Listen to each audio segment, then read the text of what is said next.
Israel पर Lebanon के Hezbollah लड़ाके ताबड़तोड़ रॉकेट की बौछार कर रहे हैं। उत्तरी इजराइल में हो रहे हमले में हिजबुल्ला फाइटर ड्रोन का भी जमकर इस्तेमाल कर रहा है। हिजबुल्ला के हमले के बीच हमास ने इजरायली बंधकों के सिर में गोली मारने का ऑर्डर दिया है।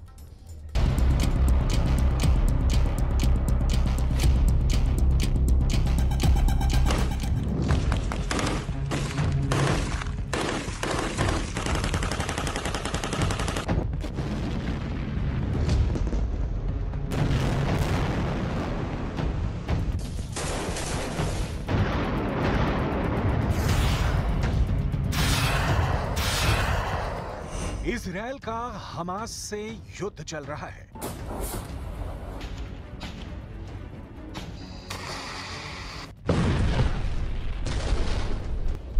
हिजबुल्ला लड़ाकों से इजराइल की जंग जारी है।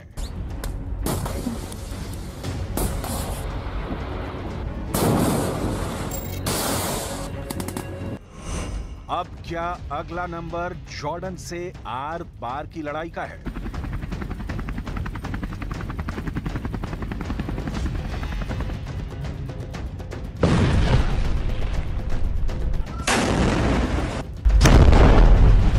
जितना बारूद गाजा और रफा को खंडहर बना चुका है, उससे कहीं ज्यादा विस्फोटक जंग के आसार बन रहे हैं। हमास और हिजबुल्ला से बड़ी सैन्य शक्ति अब इजराइल के खिलाफ भड़क गई है। ये देश है जॉर्डन, जिसने इजराइल को सीधे वार्निंग दी है। वार्निंग ये कि इजराइल पवित्र अल अक्सा परिसर में घुसपैठ पर रोक लगाए। जॉर्डन अल अक्सा परिसर में इजरायलियों को बसाने की कवायद को भड़काऊ और इसकी पवित्रता का उल्लंघन बताया है। अल अक्सा का विवाद ही फिलिस्तीन और इजराइल की दुश्मनी की वजहों में से एक है। वहीं गाजा युद्ध में हमास ने खौफनाक ऐलान कर इजराइल के होश उड़ा दिए हैं। हमास ने जिन इजरायली बंधकों को अपनी कैद में रखा है, अब उनकी मौत किसी भी वक्त आ सकती है।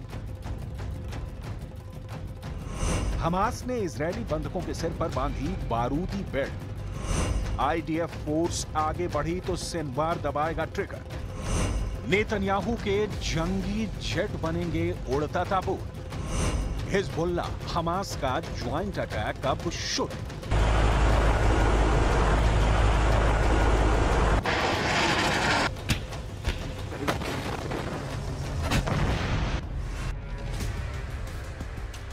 हमास युद्ध सबसे विस्फोटक दौर में पहुंच चुका है। जहां हमले की लिमिट क्रॉस हो चुकी है, वहां विध्वंसक हथियारों की मार अंधाधुंध हो रही है, जिसके बाद बारूदी बैटल में हमास को फुल बैकअप भी मिलने लगा है। ये बैकअप दे रहे हैं लेबनान के हिजबुल्ला लड़ाके, जिन्होंने इजराइल पर एक दो नहीं 250 से ज्यादा रॉकेटों की बौछार कर धुआं करने की कोशिश की है। हिजबुल्ला लड़ाके अपने टॉप कमांडर की मौत का इंतकाम लेने के लिए इजराइल से आर पार के युद्ध के मूड में है।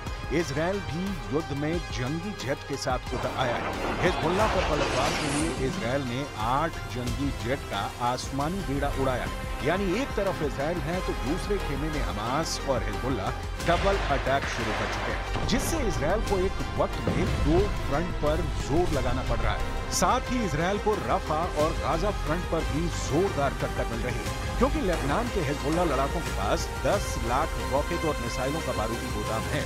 ईरान के कुद्स फोर्स ने एक रिपोर्ट में दावा किया है कि लेबनान में हिजबुल्ला फाइटर्स के गोदाम में 10 लाख से ज्यादा गाइडेड मिसाइल, कत्यूशा रॉकेट और एंटी टैंक मिसाइलों का भंडार है। कुद्स फोर्स की रिपोर्ट में यह भी दावा किया गया है कि लेबनान फ्रंट से इजराइल पर हमले शुरू हुए तो पूरा देश गवाह हो सकता है, क्योंकि हिजबुल्ला फाइटर इजराइल की पावर सप्लाई को मिसाइल धमाके से ध्वस्त करने का मंसूबा बनाकर बैठा है। हिजबुल्ला लड़ाकों को इजराइल हल्के में नहीं ले सकता, क्योंकि ये लड़ाकों की कोई छोटी मोटी फौज पर नहीं। लेबनान में हिजबुल्ला की जड़ें बहुत गहरी हैं। लेबनान में हिजबुल्ला के पास 20,000 ट्रेंड लड़ाके हैं, जिनके पास दुनिया के सभी आधुनिक हथियार हैं। हिजबुल्ला गुट में करीब 30,000 लड़ाके रिजर्व में भी रहते हैं, जिन्हें जंग के वक्त जरूरत पड़ने पर कभी भी मोर्चे पर बुलाया जाता है। Whether through diplomatic efforts or otherwise, Israel will restore security on our northern border. Israel will respond with force to all aggressions by Hezbollah. Lebanon and Hezbollah, under the guidance of Iran, bear full responsibility to the deterioration of the security situation in the north. Hezbollah लड़ाके Hamas के आत्मघाती हमलावरों जितने ही क्रूर और आक्रामक हमले के लिए कुख्यात हैं, इनके जिस टॉप कमांडर को मिसाइल स्ट्राइक में ढेर किया है, उसकी मौत का बदला लेने के लिए हिजबुल्लाह किसी भी हद तक जा सकता है। बुधवार को इजरायली सेना ने साफ किया कि उनकी स्ट्राइक में हिजबुल्लाह का टॉप कमांडर अब्दुल्ला तालेब मारा गया है। अब्दुल्ला तालेब को इजरायल ने दक्षिण पूर्वी लेबनान में उसके ठिकाने पर मिसाइल हमले में ढेर किया है। अब्दुल्ला तालेब को हज अबू तालेब के भी नाम से जाना जाता है। अब्दुल्ला तालेब हिजबुल्लाह की लितानी नदी डिवीजन का कमांडर था। इजरायली सैन्य बल ने अब्दुल्ला के साथ 3 और कमांडरों के मारे जाने की पुष्टि की है।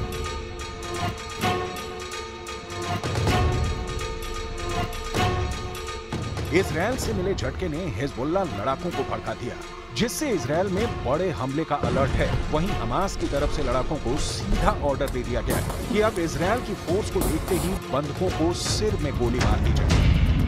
न्यूयॉर्क टाइम्स की रिपोर्ट में यह दावा किया गया है कि नुसीरत कैंप में इजरायल बंधकों को छुड़ाने के लिए चलाए गए ऑपरेशन के बाद हमास ने अपने लड़ाकों को आदेश दे दिया है कि आईडीएफ के ऑपरेशन की जद में आने पर बंधकों के सिर में गोली मारकर मौत के घाट को उतार देना है। इसकी वजह ये बताई गई है कि इजरायल ने 8 जून को हमास की कैद से अपने 4 नागरिकों को रेस्क्यू कर लिया था। इजरायल के ऑपरेशन में 270 से ज्यादा की मौत हुई थी। हमास ने दावा किया था कि हमले में 3 बंधकों की भी मौत हुई थी। रिपोर्ट के मुताबिक अमेरिका और इजरायल के इंटेलिजेंस और मिलिट्री की टीम लगातार ड्रोन, सैटेलाइट और दूसरे तरीकों से गाजा के बंधकों को ट्रैक करने की कोशिश कर रही है। इजरायल अब तक अपने 7 बंधकों को रेस्क्यू करने में कामयाब रहा है। दूसरी तरफ हमास ने अब बंधकों को ऐसी जगहों पर शिफ्ट कर दिया है जहां उन्हें ढूंढ पाना लगभग मुश्किल होगा, क्योंकि बंधकों की लोकेशन लगातार बदली जा रही है, जिससे इजरायली सैनिक उन तक पहुंच ना सके।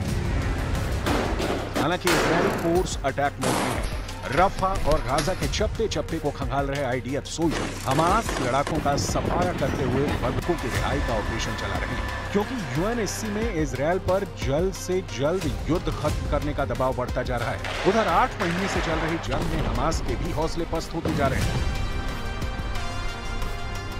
हमास ने अमेरिका समर्थित युद्ध विराम प्लान मानने की हामी भर दी है। हमास इजरायल के साथ परमानेंट गाजा सीज फायर की भी गुहार लगा रहा है। यूएनएससी में इजरायल हमास जंग रोकने का प्रस्ताव 10 जून को ही पास हो गया था। अमेरिका के पेश किए गए प्रस्ताव पर हुई वोटिंग में 15 में से 14 देशों ने पक्ष में वोट डाला, जबकि वीटो पावर रखने वाले रूस ने प्रस्ताव से दूरी बनाई। अमेरिका के सीज फायर प्रपोजल में 3 फेज में जंग खत्म करने की बात कही गई है, जिसमें पहले फेज में 6 हफ्ते का सीज फायर होगा। इस दौरान हमास के कैद में मौजूद कुछ इजरायली बंधक और इजरायल की जेल में बंद फिलिस्तीनियों की रिहाई की बात कही गई है। इसके बाद दूसरे फेज में जंग को पूरी तरह से रोककर बाकी बंधकों को रिहा कर दिया जाएगा। आखिरी फेज में गाजा पट्टी को फिर से बसाने का जिक्र है। प्रेसिडेंट बाइडेन दावा कर चुके हैं कि इजरायल इस प्रस्ताव को स्वीकार करने को तैयार है, लेकिन नेतन्याहू युद्ध खत्म करने के मूड में कतई नहीं दिख रहे, क्योंकि उन्होंने अमेरिकी सीज फायर प्रस्ताव के केवल कुछ हिस्से पर सहमति जताई है। नेतन्याहू ने ऐलान कर रखा है कि हमास के खात्मे तक ये युद्ध रुकने वाला नहीं।